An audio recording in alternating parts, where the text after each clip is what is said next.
What do you think about Trump saying he wants to send the National Guard to Chicago? I believe the National Guard could be better utilized on the CTA trains in Chicago because we have a lot of crime taking place where you have, there was a autistic boy about 9 years old. He was thrown down the stairs of the train. He was declared brain dead about a week and a half ago. You had a lady 70 years old who worked at CTA. She was thrown on the railroad tracks.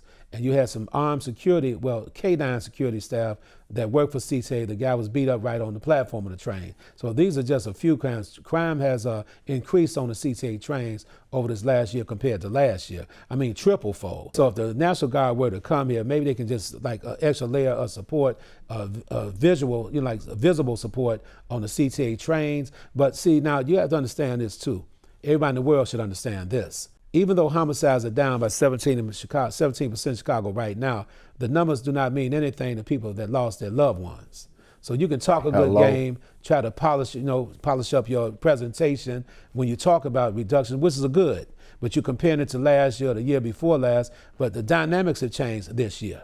So a lot of work has been put into reducing homicides, but people still hurting out here. So Donald Trump, according to him, he said a lot of African-American women asked him to bring the National Guard to Chicago.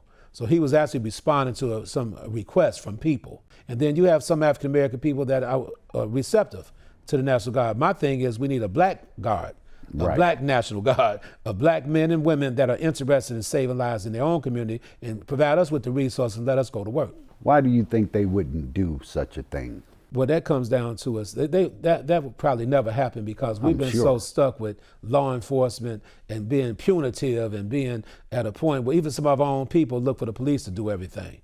See, that means we got to turn inward and work the solution out. Accept the responsibility. That's what I'm talking about. We have to accept the responsibility, go and bring everybody to the table. Some of the OGs from the past, some of the OGs from the present. I mean, not OGs from the present, some of the young guys together, and make sure that we can have a cohesive type of unit of people that can address every block, every corner where we have some issues.